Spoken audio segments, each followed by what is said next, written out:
Vamos lá então, pessoal, dando continuidade à nossa aula anterior, né? Na aula anterior nós falamos sobre, iniciamos, né, o trabalho a apresentação dos escritores, né? São os 40 personagens, certo?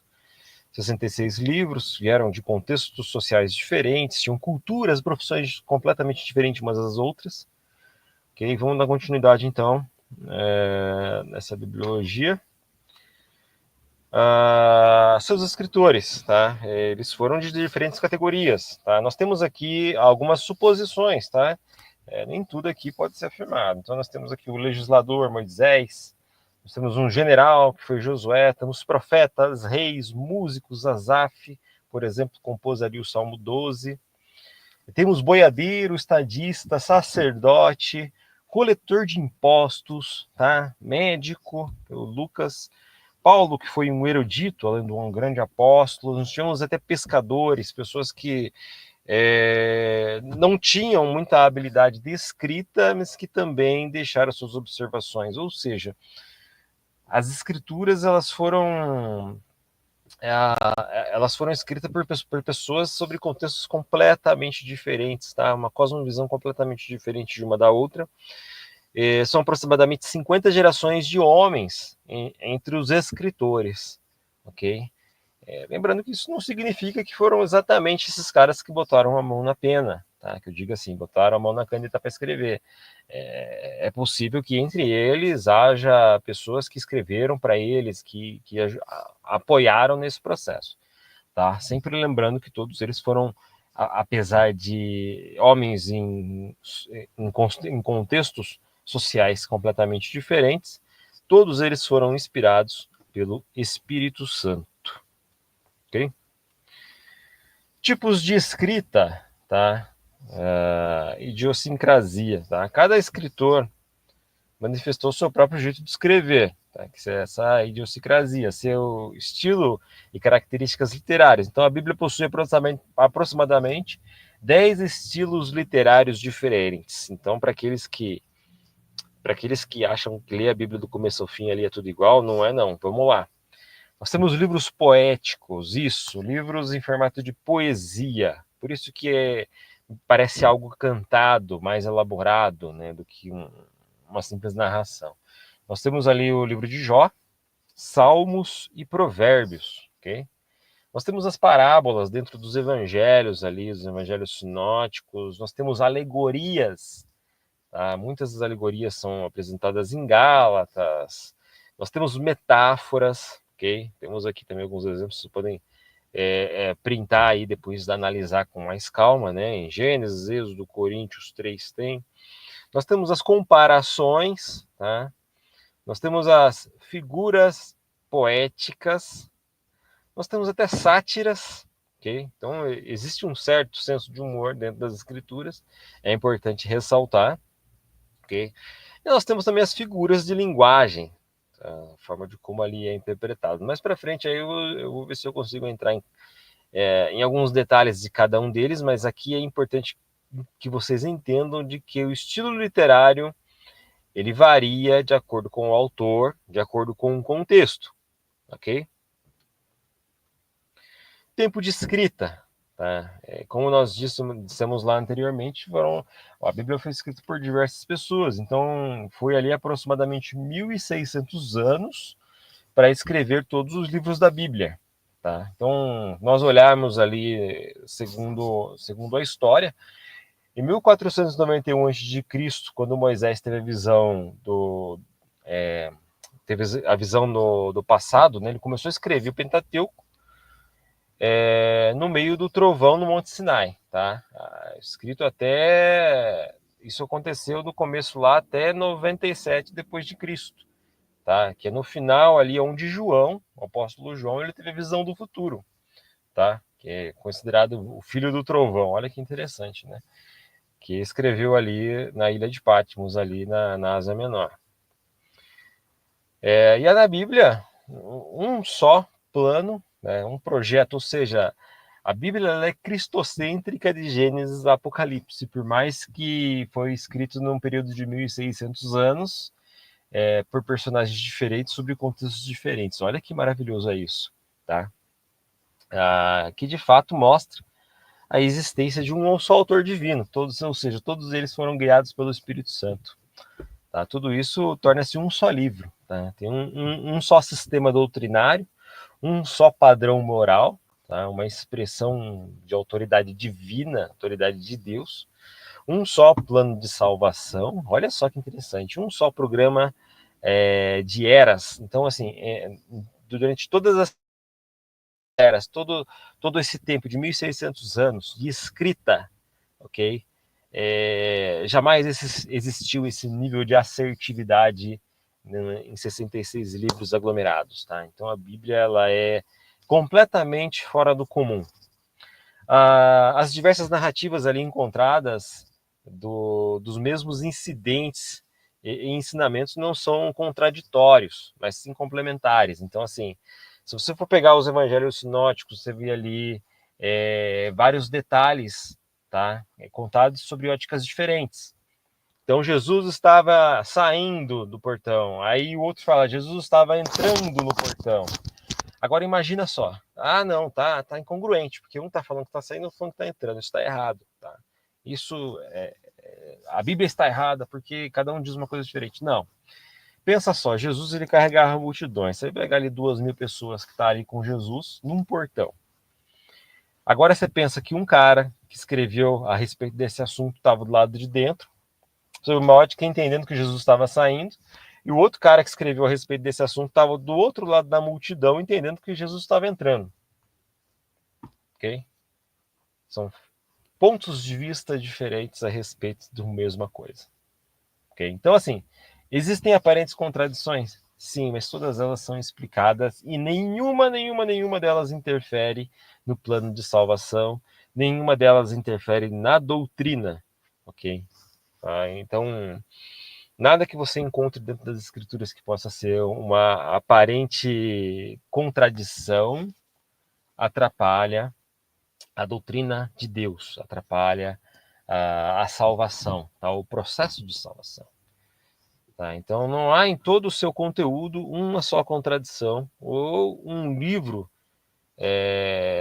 uma só contradição e um princípio da continuidade ou complementa o outro. Tá?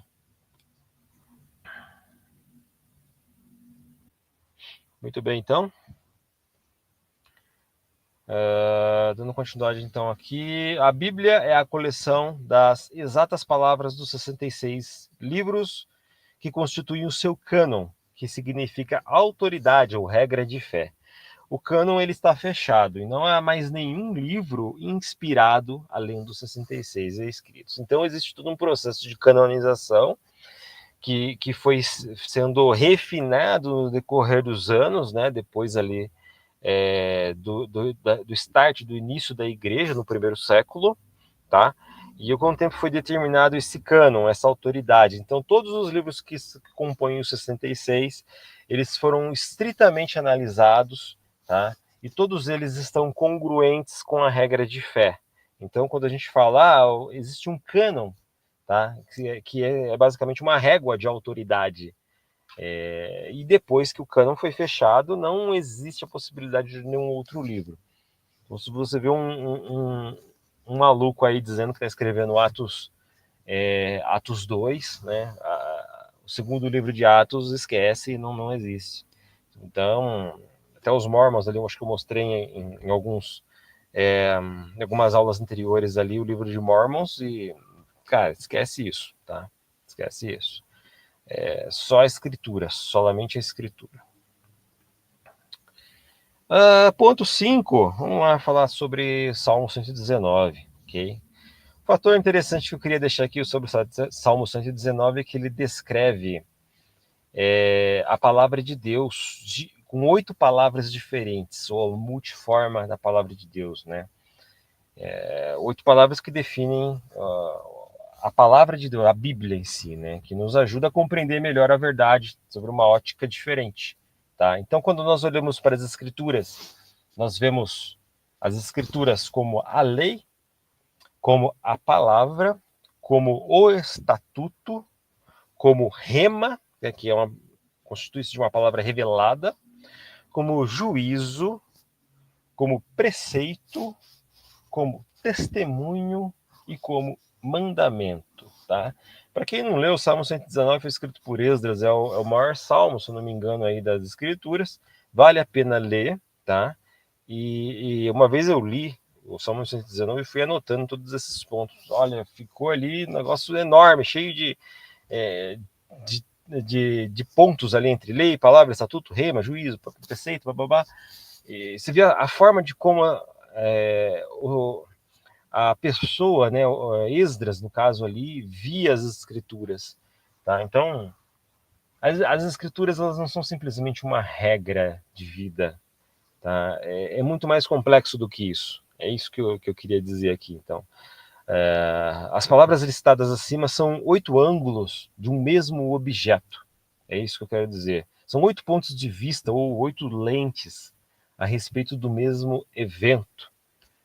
Então, assim, um outro exemplo que eu coloquei aqui que é bem interessante para explicar o porquê que eu coloquei o Salmo 119. Quando você compra uma casa, você não olha só para o portão da casa, chega, olha para frente e fala: olha, gostei da casa, eu vou comprar, gostei desse portão aí. Mas você olha em todo o redor da casa, tá? Você olha os muros, você olha a frente, a porta, as janelas, você olha os quartos, o banheiro, os detalhes, as texturas, o chão, o teto, tudo, você olha tudo, tá? E quando nós olhamos para as escrituras, a gente não deve olhar de uma forma simplista. É isso que eu quero dizer. Ela é mais complexa, ela é mais profunda, ela possui informações não só a respeito da palavra, do estatuto, mas a revelação, o juízo, os preceitos, tá? O testemunho, o mandamento, tá? Que são as leis, enfim. Tá? Então, assim, existem vários ângulos para se olhar dentro das escrituras e não somente como regras para a vida, ok? Costumes. Eu queria falar muito mais sobre costumes, mas eu coloquei aqui só alguns. Muito cuidado quando você for interpretar as escrituras, tá? E olhar para os costumes. Nesses costumes aqui, a gente vai ver alguns detalhes daquela época que não é mais aplicado nos dias de hoje, tá? Porque hoje há uma forma diferente de se ver, né?